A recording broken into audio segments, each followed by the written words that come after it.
Oi, meu nome é Laura. Meu nome é Rafaela. E meu nome é Gabriela Dantas. Hoje a gente está aqui para falar um pouquinho sobre a Guerra do Contestado. Bom, a Guerra do Contestado foi um conflito armado que aconteceu entre 1912 a 1916, no estado de Santa Catarina e Paraná. Os impasses foram causados por disputas de terra entre os dois estados e, devido a isso, ficou conhecido como Contestado. O movimento teve como líder principal o monge peregrino José Maria de Santo Agostinho, personalidade que enfrentou o governo e passou a ser perseguido pelo Estado. A Guerra do Contestado foi um dos primeiros movimentos políticos sociais do Brasil, república que teve como objetivo lutar pelos direitos da população pobre e menos favorecida. Outras revoltas desse período foram a Revolta da Chibata, Guerra de Canudos e Revolta da Vacina. O conflito leva esse nome porque aconteceu em uma região que era contestada por Paraná e Santa Catarina, isto é, os dois estados disputavam o controle dela.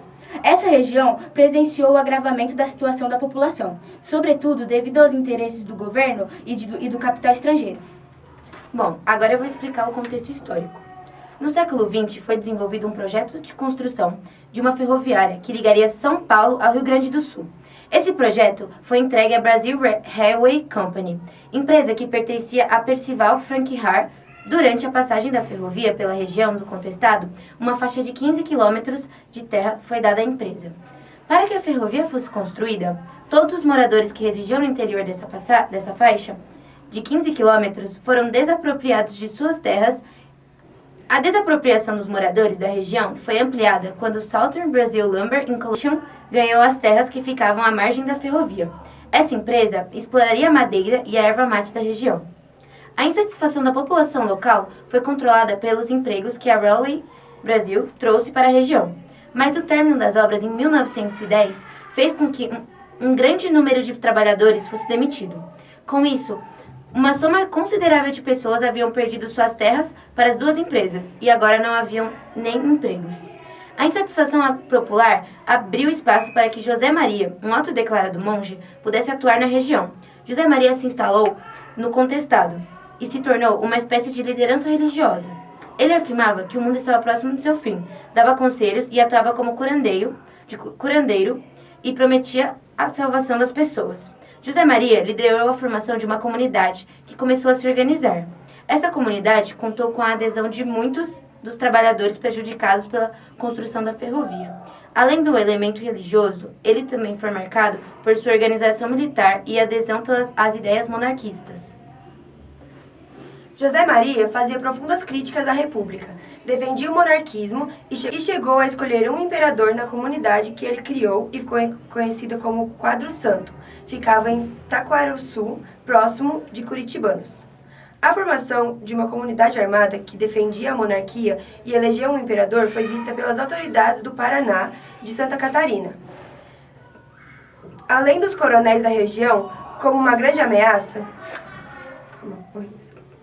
A formação de uma comunidade armada que defendia a monarquia e elegeu um imperador foi vista pelas autoridades do Paraná e de Santa Catarina, além dos coronéis da região, como uma grande ameaça. Isso fez com que a força policial do Paraná fosse enviada para expulsar os invasores. Nesse confronto, 11 sertanejos morreram, um dos quais era o monge José Maria. O ataque fez com que o grupo se dispersasse temporariamente. Mas em 1913, sertanejos inspirados pela memória de José Maria começaram a se reunir novamente. O renascimento do messiniano na região se deu por influência de uma garota de 11 anos que falava ter sonhos como José Maria. As mensagens difundidas por essa garota, chamada Teodora, fizeram com que o movimento retomasse a sua força. Isso fez com que as diversas cidades santas fossem construídas. A maior cidade dos sertanejos que se consideravam seguidores de José Maria foi Santa Maria, que chegou a ter cerca de 25 mil habitantes. Todos eles acreditavam que José Maria ressuscitaria em algum momento. As exigências dos sertanejos demonstravam a sua insatisfação com a atuação dos coronéis locais, assim como a influência do capital estrangeiro na região. O crescimento do movimento fez com que os governadores de Santa Catarina e do Paraná iniciassem uma verdadeira guerra contra os sertanejos adeptos dos ideais messiânicos e residentes. Tropas militares com centenas de homens foram enviadas para a região do contestado. Esses soldados estavam munidos de armamentos pesados, como peças de artilharia e metralhadoras. Até mesmo aviões foram usados na campanha contra os sertanejos. Houve forte resistência, mas no final a força das tropas do governo prevaleceu. Após os conflitos violentos e sangrentos que marcaram a Guerra do Contestado, a principal consequência foi a assinatura de um acordo entre paranaenses e catarinenses, resolvendo as questões de fronteira que há anos estendiam-se pela justiça.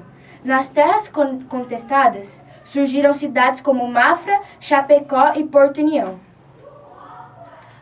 Esse foi o nosso trabalho sobre o contestado e muito obrigada.